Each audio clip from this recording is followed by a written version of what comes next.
పెళ్ళైనా పండగైనా వేడుక ఏదైనా పట్టు చీరల ప్రత్యేక వేదిక Varahi silks. Suman TV presents mom's kitchen కి స్వాగతం.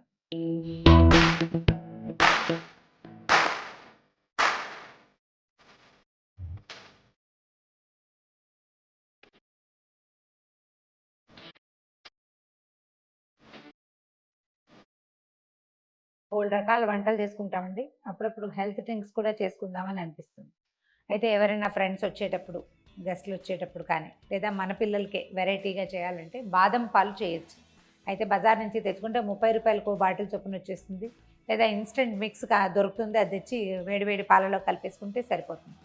మనమే హెల్తీగా చేసుకుంటే ఎలా ఉంటుంది? ఎప్పుడైనా ఒకసారి కొంచెం ఆలోచించి ఓ 20 బాదం పప్పులు, ఒక 1/2 లీటర్ పాలుతోటి ఓ 4 చిన్న కప్పులు, మీడియం సైజ్ కప్పులు లేదా 6 స్మాల్ కప్స్ మనం బాదం పాలు సర్వ్ చేసుకోవచ్చు. పార్టీ ఉన్నప్పుడు చేయొచ్చు. సింపులే, పెద్ద కష్టమేం కాదు. కాకపోతే ఏంటంటే మనం బాదం పప్పులు తీసుకుంటాము, ఈ తొక్కుతో సహా చెయ్యము, చెక్కు తీసేయాలి. అందుకని ఏం చేస్తాం, జనరల్గా వీటిలో వేడివేడి నీళ్లు పోసేస్తే ఒకసారి కొంచెం ఉడికినట్టయి తోలు వదిలిపెట్టేస్తుంది. అదంత హెల్దీ కాదు. బాదం పప్పులు నానకపోతే అంత హెల్దీ కాదంటారు. అందుకని మనం ఏం చేయొచ్చు అంటే, రేపు పార్టీ ఉందంటే ముందు రోజు రాత్రి బాదం పప్పులు నానబెట్టేయండి. నానిన పప్పు బాగా ఉబ్బుతుంది, దాంట్లోంచి పాలు ఎక్కువ వస్తాయి అండ్ మోర్ హెల్దీ కూడా. నానిన బాదం పప్పుల్ని చెక్కు తీస్తే ఇదిగో ఇలా కనిపిస్తాయి. మనం చూడండి, ఈ పప్పుకి సైజ్ ఎంత డిఫరెన్స్ ఉంది, బాగా తేడా వస్తుంది. పాలు భలే స్వీట్గా ఉంటాయి. నానినది ఎక్కువ హెల్దీ. ఇంకా కుదరలేదనుకోండి, అప్పటికప్పుడు ప్లాన్ చేస్తే ఇక అదే మార్గం. ఒకవేళ ముందు రోజు ప్లాన్ చేస్తే మాత్రం బెస్ట్ ప్లానింగ్ అవుతుంది, రుచి చాలా బాగుంటుంది. చెక్కు తీసినటువంటి బాదం పప్పుల్ని ఓ మిక్సీలో వేసేయండి. మిక్సీ జార్లో వేయండి. ఒకసారి గ్రైండ్ చేసి కాసిన పాలు పోసి, అంటే అవి ఎన్ని ఉన్నాయో అన్నీ, నేను ఇంచుమించుగా ఒక 22-23 బాదం పప్పులు ఉన్నాయి. పావు కప్పు బాదాములకి 1/2 లీటర్ పాలు, ఒక 3/4 కప్పు పంచదార వేస్తే చాలా రుచిగా వస్తుంది. ఇది గ్రైండ్ చేసేద్దాము. ఇది గ్రైండ్ చేసుకుని తెచ్చుకునే లోపల మనం స్టవ్ మీద పాలు పెట్టుకుంటే ఒక 1/2 లీటర్ పాలని కొంచెం మరగనివ్వాలి. స్టవ్ మీద ఒక 1/2 లీటర్ పాలు పెడదాం. ఈ పాలు కొంచెం మరిగి కొంచెం తెరిలితే సరిపోతుంది. హోల్ మిల్క్ అవసరం లేదండి, ఎందుకంటే మనం బాదం పొడి ఇందులో వేస్తాం కదా, బాదం గుజ్జు చిక్కపడిపోతుంది. హోల్ మిల్క్ కూడా వేస్తే ఇంకా బాగా తుండులా అవుతుంది. అంత అతి చిక్కగా ఉంటే అంత సుమారుగా ఉంటుంది. మా చాయిస్ని బట్టి, జనరల్గా అయితే అవసరం లేదు.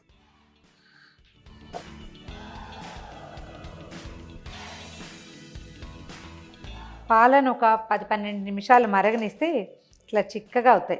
మీగడ కట్టనివ్వకుండా ఉండాలంటే ఒక గరిటె లాంటిది అందులో పడేసామనుకోండి, మీగడ కట్టకుండా ఉంటుంది. పాలు తెరులుతున్నాయి. మనం ఏం చేద్దామంటే, ఈ బాదం పాలు మనం బయట కొనొచ్చుంటే ఎల్లోయిష్గా ఉంటాయి, కొంచెం ఫుడ్ కలర్ ఏదో యాడ్ చేస్తారు. మనం కలర్ వేయొద్దు. కొద్దిగా మన దగ్గర కుంకుమ పువ్వు ఉంటే కనుక కుంకుమ పువ్వుని కాస్తని పాలల్లో ఒక 2 నిమిషాలు నానబెట్టండి. తర్వాత ఇందులో పోసేయండి. ఈ కుంకుమ పువ్వు వేసేసరికల్లా చిన్నగా ఎల్లోయిష్ షేడ్ వస్తుంది. ఒకవేళ కుంకుమ పువ్వు లేదు, ఫుడ్ కలర్ ఉంది అంటే అది మీ చాయిస్, అయితే తప్పకుండా వాడుకోండి. కొంచెం తక్కువ వేసుకోవాలి. ఇవేంటంటే అకేషనల్ డ్రింక్సేనండి, రోజువారీ పిల్లలకి ఇవ్వడానికి దానికి పనికిరాదు. ఎందుకంటే బాదాంలు ఇవి ఎలా చెప్తారంటే హై ప్రోటీన్ కదా, రోజుకి 3 పప్పులు లేదా 5 పప్పులు ఇవ్వమంటారు. 10, 12 పెట్టకూడదు పిల్లలకి. బలమని లడ్డూల్లో అన్నిట్లలో బాదాంలు అవి వేయకూడదు. కావాలంటే ఎవరైనా ఒక న్యూట్రిషనిస్ట్ చెప్పినప్పుడు వింటే, మనకి శ్రద్ధగా కనుక విన్నామంటే అర్థమవుతుంది. బలమని అదే పనిగా తీసుకుంటే ఇండైజెషన్ వచ్చేసే ప్రమాదం ఉంటుంది. ఓకే, ఇప్పుడు ఏం చేద్దామంటే, కలర్ మారింది చూడండి, ఇందాకటికి ఇప్పటికీ ఎల్లో టింజ్ వచ్చింది. మరిగిన కొందికి ఇంకా టింజ్ మారిపోతుంది.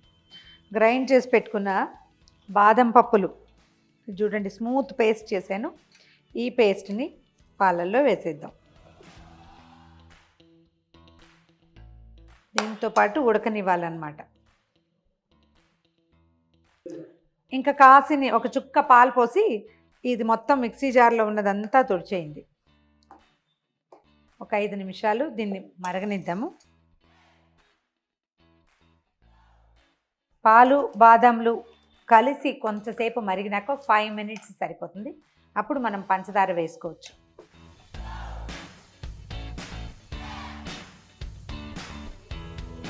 ఇందాకటికి ఇప్పటికీ చిక్కదనంలో మార్పు వచ్చింది చూడండి.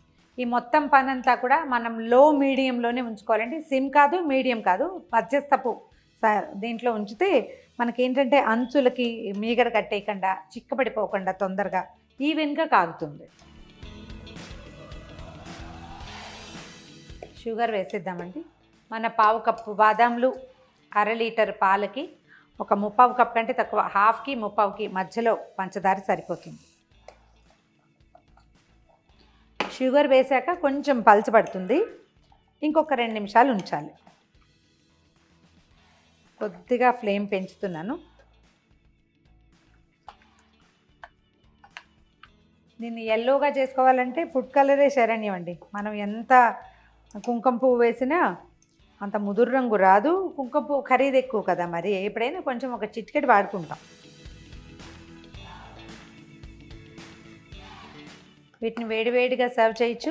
కొంచెం చేసేసుకుని పక్కన పెట్టి చల్లారిపోయాక ఫ్రిడ్జ్లో పెట్టేస్తే మార్నింగ్ చేసి పెట్టామనుకోండి, సాయంకాలం సర్వ్ చేయడానికి చల్లగా, ఇది ఎండాకాలం కాబట్టి చల్లగా కూడా చిల్డ్గా సర్వ్ చేయొచ్చు. వేడివేడి బాదం పాలు చాలా సంతోషాన్ని ఇస్తాయి. చల్లగా ఉన్న పాలు గొంతు నొప్పిని కూడా ఇస్తాయి, అది గుర్తుపెట్టుకోవాలి మనం. మంచి ఉత్తేజితంగా ఉంటుంది. హాట్ బాదం మిల్క్ కనుక తాగితే సాయంకాలాలు మనం బయటకు వెళ్ళినప్పుడు ఎక్కడైనా దొరికింది అనుకోండి, వేడివేడి పాలు తాగితే సాయంత్రం ఇంకో 2-3 గంటలు ఎక్స్ట్రా తిరగలుగుతాం. నేను ఇక్కడ హైదరాబాద్లో తక్కువ చూశాను, కానీ అహ్మదాబాద్ నుంచి మనం బయటికి వెళ్తే గుజరాత్లో చాలా చోట్ల హాట్ బాదం మిల్క్ దొరుకుతుంది. సాయంత్రాలు ఎక్కువ తాగుతారు అక్కడ, రాత్రంతా తిరగడానికి బాగుంటుందన్నమాట. మంచి ఓపిక వస్తుంది. పాలు పొంగొస్తున్నాయండి. ఈ కన్సిస్టెన్సీలో కనుక దించేస్తే చల్లారాక కూడా బాగుంటాయి. ఓకే, ఇప్పుడు ఏం చేద్దామంటే స్టవ్ ఆపేసి ఏలక పొడి వేసేద్దాము.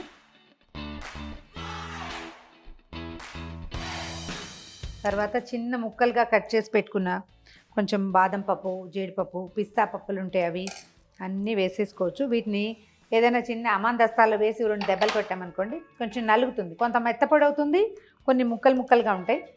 తాగడానికి మధ్య మధ్యలో పంటి కిందకు వస్తూ ఎక్సలెంట్గా ఉంటుంది. ఇదిగోండి, మన బాదం పాలు రెడీ.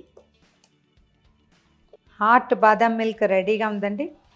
వేడివేడిగా సర్వ్ చేయండి. చక్కగా బౌల్స్లోనో కప్స్లోనో పోసి ఎక్సలెంట్గా ఉంటుంది.